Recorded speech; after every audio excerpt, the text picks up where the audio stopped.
Bienvenidos una vez más a El Comentario, un programa realizado por Agustín Sancho Cubero.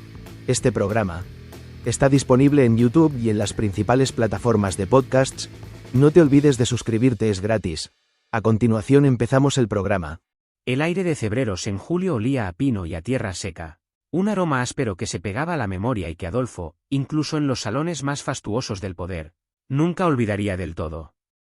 Nació en 1932, en el corazón de una España que se asomaba sin saberlo al abismo de su propia destrucción.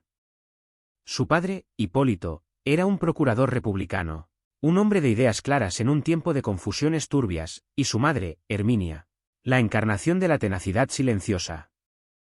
La guerra, que estalló cuando él era apenas un niño de 4 años, no fue para él un eco de cañones lejanos, sino el telón de fondo de su infancia, una lección brutal sobre la fragilidad de la convivencia.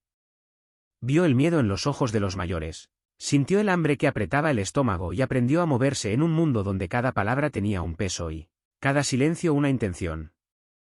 Aquella Ávila de posguerra era un páramo de vencedores y vencidos, y Adolfo, por herencia y por instinto, supo que para sobrevivir, para ascender, no bastaba con ser listo o trabajador, había que ser, además, indispensable.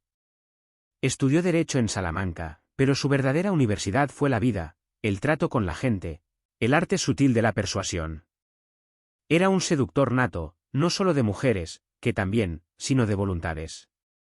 Poseía una sonrisa que desarmaba y una mirada directa que prometía sinceridad, incluso cuando la sinceridad era solo una herramienta más en su caja. Se forjó a sí mismo con una ambición de hierro, una determinación que muchos confundieron con simple oportunismo. Se afilió al Movimiento Nacional, el único partido, la única vía posible para quien quisiera hacer carrera en aquella España gris de Franco. No lo hizo por una convicción ideológica profunda, sino por un pragmatismo afilado como un cuchillo. Entendió que el sistema, como una gran maquinaria oxidada, solo podía cambiarse desde dentro, conociendo sus engranajes, sus palancas y sus puntos débiles. Su carrera fue un ascenso metódico, escalón a escalón, sin hacer demasiado ruido pero sin dejar de avanzar. Fue gobernador civil de Segovia, una provincia que le enseñó a lidiar con los problemas reales de la gente, lejos de los despachos de la capital. Allí conoció a Amparo Illana, una mujer elegante y discreta que se convirtió en el ancla de su vida, su refugio y su conciencia. Más tarde, fue nombrado director general de Radiotelevisión Española. Aquel puesto fue su revelación. Comprendió antes que nadie el poder inmenso de la imagen, la capacidad de la televisión para entrar en cada hogar y moldear la opinión pública. Aprendió a hablarle a la cámara como si le hablara a un solo espectador, creando una intimidad artificial que resultaba irresistiblemente convincente. No era un intelectual, ni un orador de frases grandilocuentes, era un comunicador excepcional que sabía traducir las ideas complejas al lenguaje del pueblo.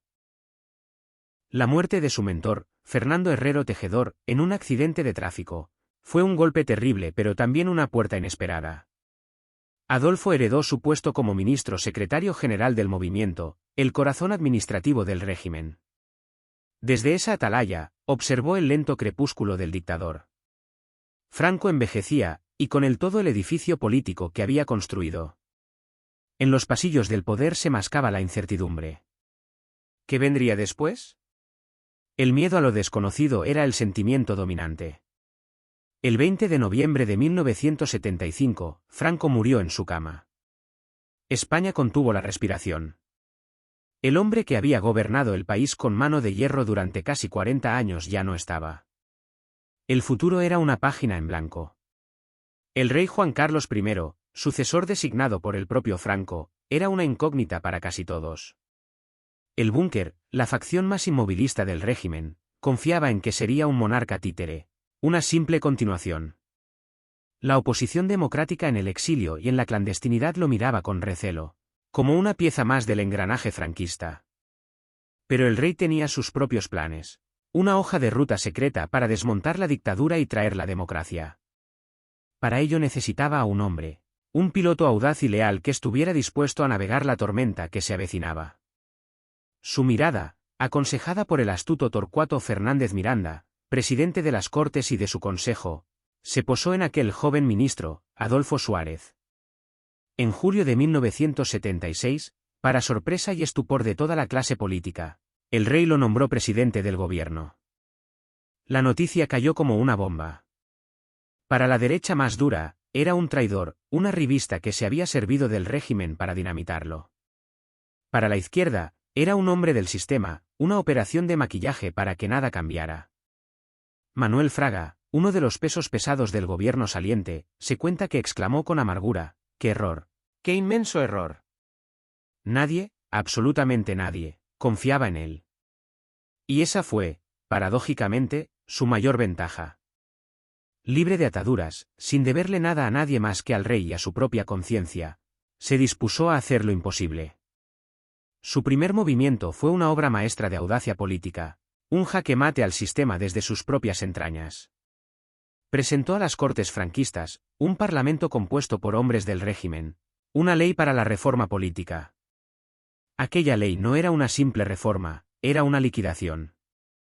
Proponía la soberanía popular, el sufragio universal y la creación de unas Cortes democráticas. Era, en esencia, pedirle al franquismo que se hiciera el harakiri.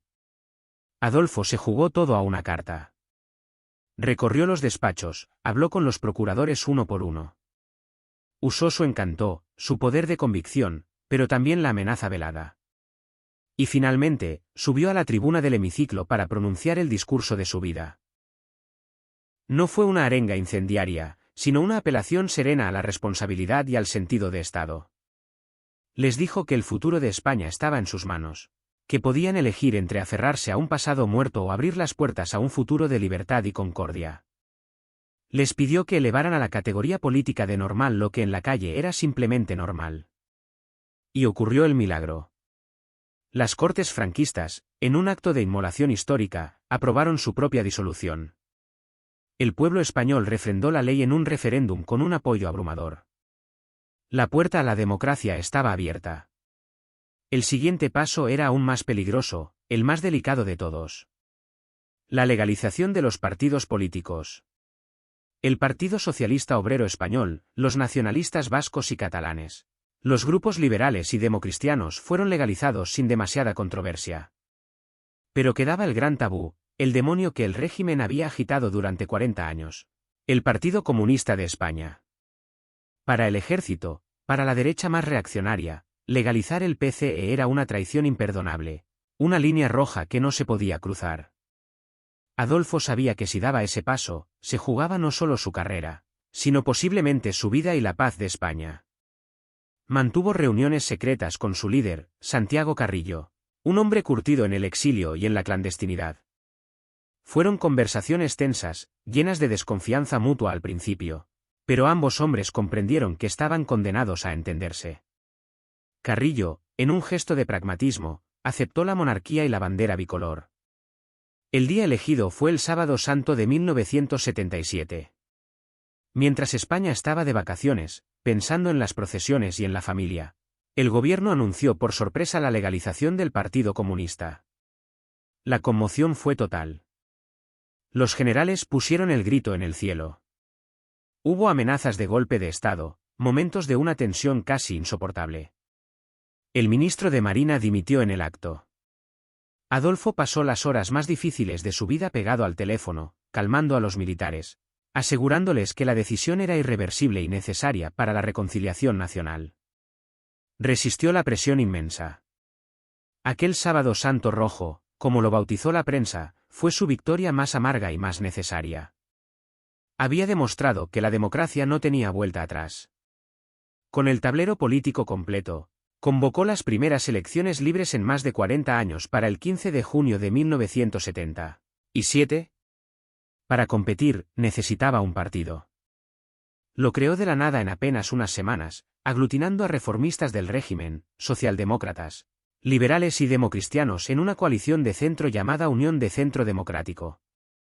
La UCD no tenía una ideología clara más allá de la defensa de la transición, era el partido de Suárez. Y él hizo una campaña a su medida.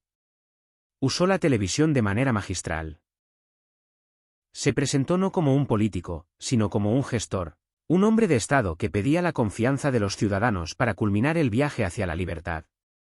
En su discurso de cierre de campaña, pronunció una frase que quedó grabada en la memoria colectiva de los españoles: puedo prometer y prometo. Y prometió una España en paz, libre y europea. Y la gente le creyó. La UCD ganó las elecciones. Adolfo Suárez se convirtió en el primer presidente del gobierno de la democracia española elegido en las urnas. Los desafíos eran gigantescos. La crisis económica, herencia del franquismo y agravada por la crisis del petróleo, era asfixiante, con una inflación galopante y un paro que no dejaba de crecer. El terrorismo de ETA golpeaba casi a diario, buscando hacer descarrilar el proceso democrático con un reguero de sangre. Las tensiones territoriales, especialmente en el País Vasco y Cataluña, amenazaban con fracturar el país. En ese contexto de extrema dificultad, Adolfo volvió a demostrar su increíble capacidad para el pacto y el consenso. Convocó a todos los líderes de los partidos políticos con representación parlamentaria, a los sindicatos y a las organizaciones empresariales a una serie de reuniones en el Palacio de la Moncloa. De aquellas negociaciones, duras y complejas, nacieron los Pactos de la Moncloa, un acuerdo nacional para afrontar la crisis económica y social. Fue un ejercicio de responsabilidad sin precedentes en la historia de España. Todos cedieron en algo para garantizar la supervivencia del bien común. El gran proyecto de aquella legislatura fue la redacción de una nueva Constitución. Se eligió una ponencia con representantes de todos los partidos para elaborar el texto.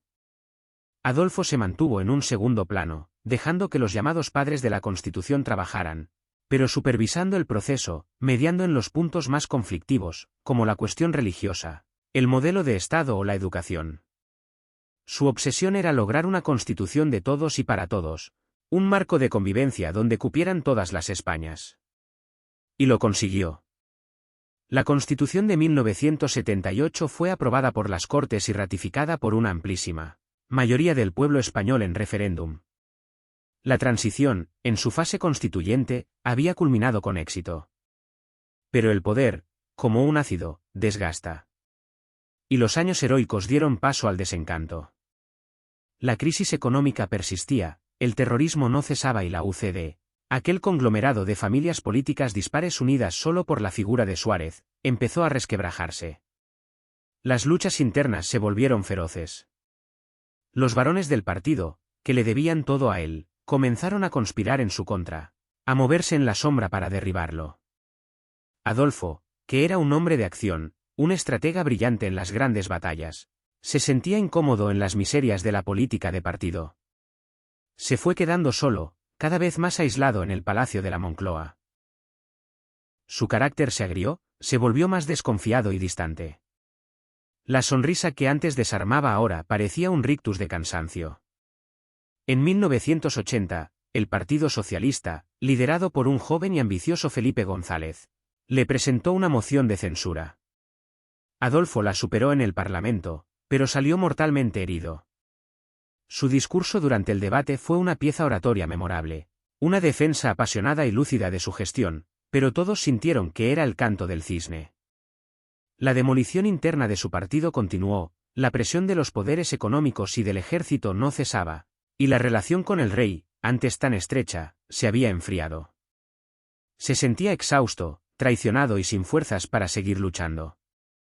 El 29 de enero de 1981, por sorpresa, apareció en televisión para anunciar su dimisión. Sus palabras resonaron con una gravedad histórica: me voy sin que nadie me lo haya pedido. Me voy porque no quiero que el sistema democrático de convivencia sea, una vez más, un paréntesis en la historia de España. Era un aviso, una premonición de que las amenazas contra la democracia seguían muy vivas. Nadie entendió del todo la profundidad de sus palabras hasta 25 días después. El 23 de febrero, durante la sesión de investidura de su sucesor, Leopoldo Calvo Sotelo, un grupo de guardias civiles al mando del teniente coronel Antonio Tejero irrumpió a tiros en el Congreso de los Diputados, secuestrando al gobierno y a todos los parlamentarios. Fue el momento más crítico de la joven democracia española. Mientras las balas silbaban en el hemiciclo y la mayoría de los diputados se arrojaba al suelo buscando refugio, 3 hombres permanecieron impasibles en sus escaños: el anciano general Gutiérrez Mellado, vicepresidente del gobierno, que se enfrentó a los golpistas con un coraje inmenso, Santiago Carrillo, el líder comunista, y Adolfo Suárez. La imagen de Adolfo, sentado en su escaño, erguido, mirando con desprecio a los golpistas mientras las balas volaban a su alrededor. Se convirtió en el símbolo de la dignidad y la resistencia de la democracia frente a la barbarie. Aquella noche, no era el presidente, no era un político. Era simplemente un ciudadano que se negaba a arrodillarse ante el miedo. Tras el fracaso del golpe, Adolfo intentó volver a la arena política con un nuevo partido, el Centro Democrático y Social. Tuvo un éxito inicial, pero fue efímero. Los tiempos habían cambiado. El país quería pasar página, y el socialismo de Felipe González representaba la modernidad y el futuro. La figura de Suárez quedó anclada a la transición, un capítulo glorioso pero cerrado de la historia de España. Poco a poco, se fue retirando de la vida pública, pero el destino aún le reservaba los golpes más duros. La vida, que le había dado el poder y la gloria, se los cobró con una crueldad infinita en el ámbito personal. Su mujer, Amparo, su compañera inseparable, su confidente, fue diagnosticada de cáncer. Adolfo abandonó todo para cuidarla, se encerró con ella en su casa de Ávila, dedicando cada minuto de su existencia a aliviar su sufrimiento. Fueron años de una lucha silenciosa y dolorosa que terminó con la muerte de Amparo en el año 2001. El dolor fue devastador, pero la tragedia no había terminado. Su hija mayor, Mariam, que había luchado contra el cáncer durante años, también sucumbió a la enfermedad poco después. El hombre que había resistido la presión de los generales, las traiciones de sus compañeros y las amenazas de los terroristas, se derrumbó ante el dolor de perder a las mujeres de su vida. Y entonces, comenzó el último y más triste capítulo de su existencia. Una niebla espesa empezó a descender sobre su memoria. El mal de Alzheimer. El hombre que había sido la memoria viva de la transición, el arquitecto de la reconciliación, comenzó a olvidar. Primero olvidó los nombres, luego los rostros, y finalmente, olvidó quién había sido. Las anécdotas, las negociaciones secretas, los momentos de gloria y de angustia, todo el inmenso caudal de su vida se fue disolviendo en la nada. Su hijo, Adolfo Suárez Illana, tuvo que comunicar al país la triste noticia. El héroe se había convertido en una sombra, un hombre ausente atrapado en un presente perpetuo y sin recuerdos. Vivió sus últimos años recluido, cuidado por su familia, ajeno al mundo que él tanto había contribuido a crear. Murió el 23 de marzo de 2014. Y entonces España, esa España a menudo tan cainita y olvidadiza, se detuvo para recordar. Desde el rey hasta el último de los ciudadanos, todos reconocieron su figura gigantesca. Sus antiguos adversarios políticos elogiaron su coraje, su generosidad y su visión de Estado. Se le rindieron todos los honores. Pero quizás el mayor homenaje fue el reconocimiento unánime de que sin él, sin su audacia, sin su capacidad para el pacto y sin su inmenso amor a España, la historia podría haber sido muy diferente, mucho más trágica. El muchacho de Cebreros que soñó con cambiar un país, lo había conseguido. Y su recuerdo, a diferencia de su memoria personal, quedó grabado para siempre en las páginas más luminosas de la historia de España, como el piloto de la transición, el hombre que hizo posible la paz y la libertad. Hasta aquí esta edición del programa del comentario, un programa realizado por Agustín Sancho Cubero. Este programa está disponible en YouTube y en las principales plataformas de podcasts. Hasta la próxima edición del programa. Muchas gracias. Dirección y realización Agustín Sancho Cubero.